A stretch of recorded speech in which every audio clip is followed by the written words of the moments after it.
Hello everyone, I am Mrs. Mohini Bhalke and I heartily welcome you to all in our class Social Success Point. Dear students, in our last video हमने study किया था the introduction of resources, जिसमें हमने resources की definition, examples, utility and values को study किया था. And now in this video we will discuss upon types of resources. Okay, so let's start this study. My dear students, here we will study the types of resources, and there are three kinds of resources: natural resources, human made resources and human resources. So firstly let's have a look on natural resources. The resources which obtained from nature. Okay, means ऐसे resources जो हमें nature से मिलते हैं, या ऐसे resources जिन्हें हम नेचर से गेन करते हैं, ऑब्टेन करते हैं, रिसीव करते हैं. ओके, और जिन्हें मॉडिफिकेशन की ज़रूरत नहीं होती है. एक्चुअली नेचुरल रिसोर्सेज को भी मॉडिफाई तो किया जाता है, बट फिर भी इन्हें ज़्यादा मॉडिफिकेशन की रिक्वायरमेंट नहीं होती है. सो ऐसे रिसोर्सेज नेचुरल रिसोर्सेज होते हैं. Okay, once again I am repeating कि the resources which are obtained from the nature are called natural resources, as like air मतलब हवा that we breathe, then water in our river and lakes, then soil, minerals. These all are natural resources. I hope now you understand what are the natural resources. Okay, the resources which obtain from nature, ऐसे resources जो nature से obtain किए जाते हैं natural resources कहलाते हैं ना. And they do not need much more modification, जिन्हें ज़्यादा मॉडिफिकेशन की रिक्वायरमेंट नहीं होती है, वो नेचुरल रिसोर्सेज कहलाते हैं. Okay dear students, natural resources को जनरली नेचर का फ्री गिफ्ट कंसिडर किया जाता है, बिकॉज मोस्टली रिसोर्सेज को हम डायरेक्टली यूज कर सकते हैं, एज लाइक एयर. ओके, क्योंकि air without money and without any technology we can directly use, है ना. एयर को हम लोग बगैर पैसे के या फिर बगैर किसी टेक्नोलॉजी के डायरेक्टली हम लोग यूज कर सकते हैं. लेकिन वहीं कुछ कंडीशंस ऐसी भी होती है जहां हमें नेचुरल रिसोर्सेज का यूज करने के लिए टूल्स एंड टेक्नोलॉजी की ज़रूरत होती है, एज लाइक वाटर. अगर वाटर रिवर एंड लेक्स में है तो definitely we can use directly, लेकिन अगर वहीं कभी वाटर अंडरग्राउंड होता है तो उसके लिए फॉर बेटर यूजिंग दैम हमें टूल्स एंड टेक्नोलॉजी की ज़रूरत होती है. सो इट्स क्लियर कि कभी कभी नेचुरल रिसोर्स को बेस्ट वे में यूज़ करने के लिए हमें टूल्स एंड टेक्नोलॉजी का यूज़ भी करना पड़ता है. ओके, ये तो हुआ नेचुरल रिसोर्सेज, लेकिन नेचुरल रिसोर्सेज यहाँ अभी ख़त्म नहीं हुआ. फॉर बेटर अंडरस्टैंडिंग हम लोग इसे वेरियस बेसिस पर स्टडी करेंगे. ओके, अलग अलग बेसिस, जैसे on the basis of level of development. Okay, फिर on the basis of their origin, on the basis of their stock and on the basis of their distribution. Okay, if we talk about on the basis of their development, तो resource को हम two category में divide करते हैं. First is actual resources and second is potential resources. Once again I am repeating, on the basis of their development we can divide resources into two group. The first is actual resources and second is potential resources. Okay, तो actual resources क्या होते हैं कि ऐसे resources जिनकी quantity भी हमें पता होती है and we can use in present. Okay, we are being used in present. Okay, ऐसे रिसोर्सेज जिनकी क्वांटिटी भी हमें पता है और हम अभी प्रेजेंट टाइम में उन्हें यूज भी कर रहे हैं, वो एक्चुअल रिसोर्सेज होते हैं. Are you getting my point? Okay, actual resources ऐसे रिसोर्सेज होते हैं जिनकी क्वांटिटी हमें पता भी होती है और हम उन्हें करेंट टाइम में, प्रेजेंट टाइम में यूज़ कर रहे होते हैं, वो एक्चुअल रिसोर्सेज कहलाते हैं. For example coal deposit in Ruhr region of Germany, मतलब जर्मनी में जो रर रीजन होता है वहाँ पर कितना कोल है उसकी क्वांटिटी भी पता है और उसका यूज़ भी किया जा रहा है. Okay, next is petroleum in West Asia. Okay, next dark soil मतलब black soil of Deccan plateau in Maharashtra. ये सारे एक्चुअल रिसोर्सेज होते हैं.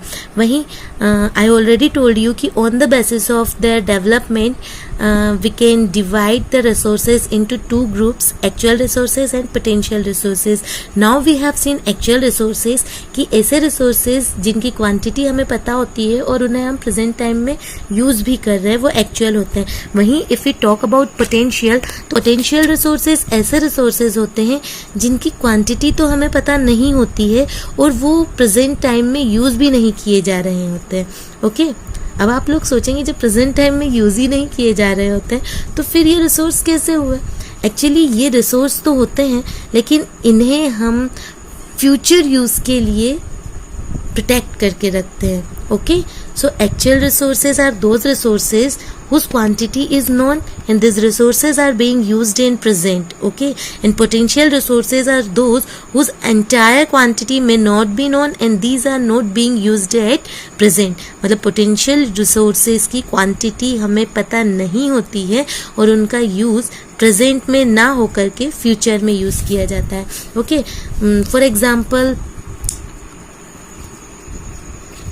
uranium found in Ladakh. Okay, potential resources का एग्जाम्पल होता है यूरेनियम जो कि लद्दाख में पाया जाता है.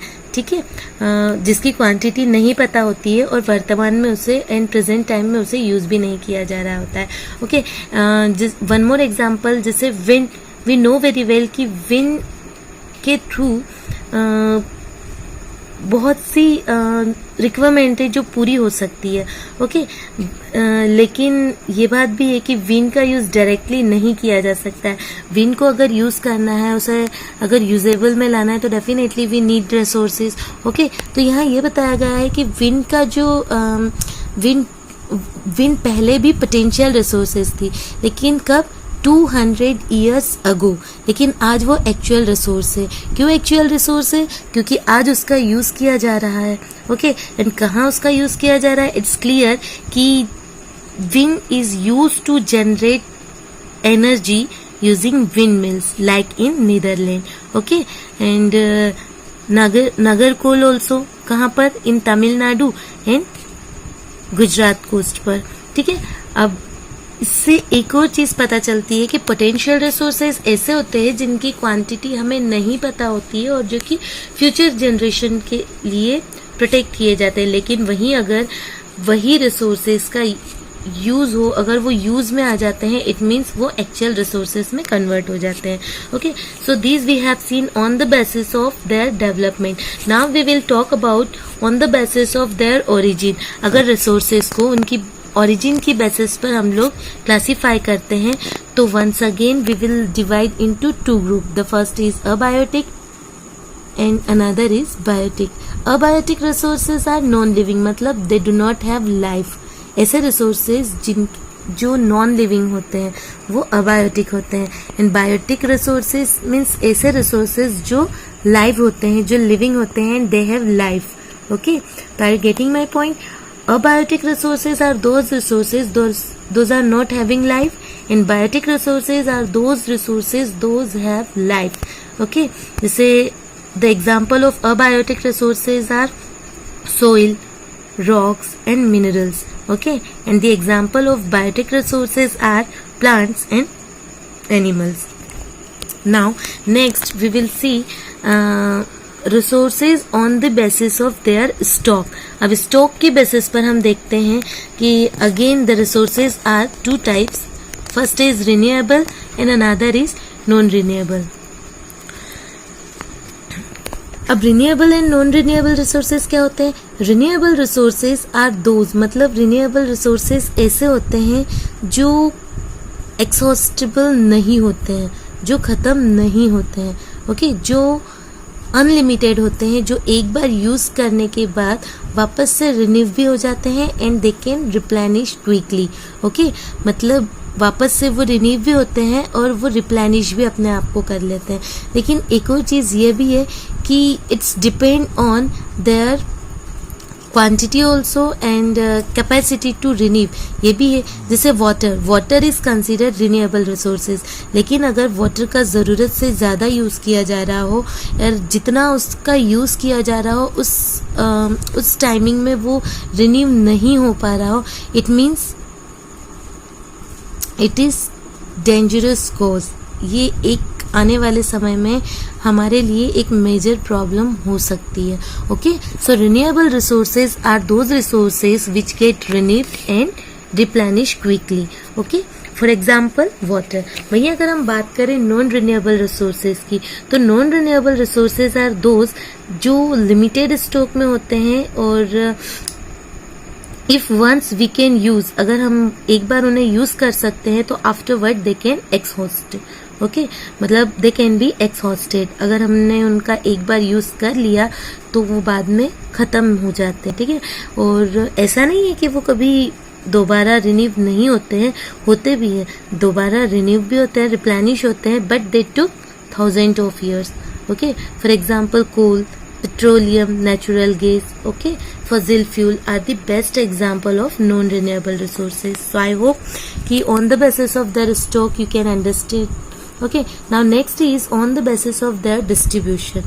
ठीक है, डिस्ट्रीब्यूशन की बेसिस पर अगर हम लोग रिसोर्सेज को क्लासीफाई करें तो once again we will divide into two group. First is ubiquitous and another is लोकेलाइज्ड.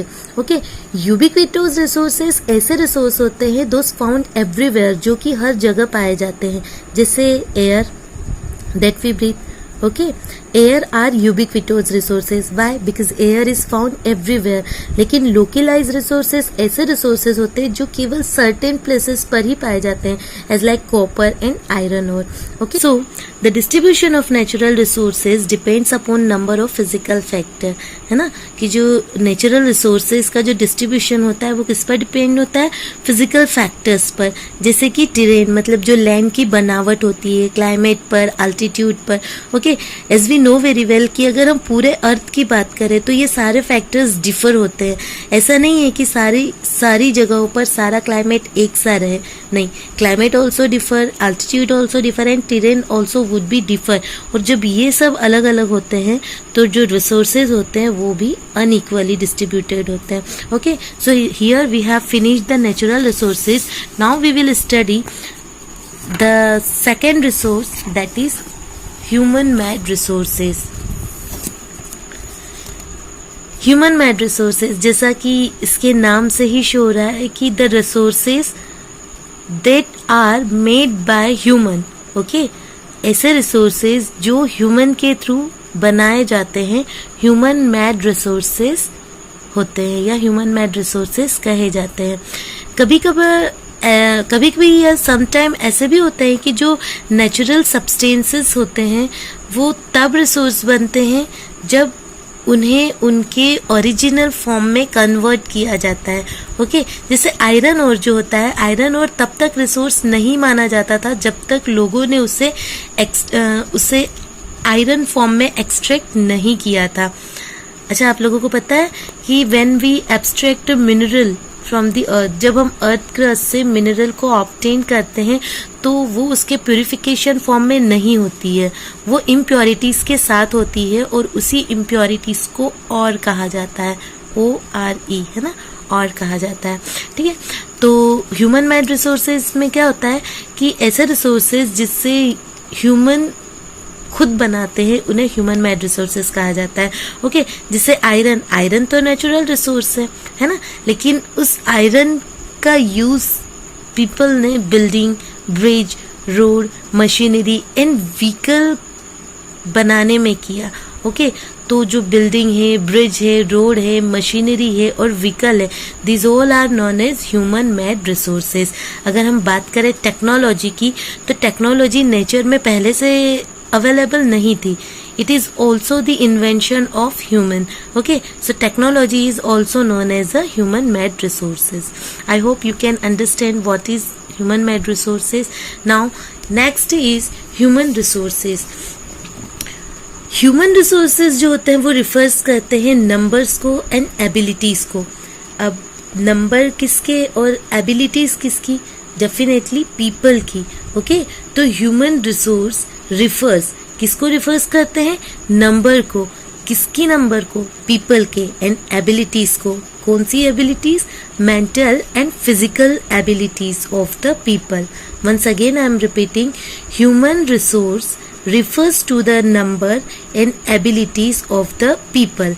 Okay, number means quantity and ability means mental and physical of the people. ठीक है. अब इट मीन्स कि human themselves are considered human resources. Human जो होते हैं, जो people होते हैं, पीपल आर ह्यूमन रिसोर्सेज. इंसान खुद जो होते हैं वो ह्यूमन रिसोर्स होते हैं. वाई?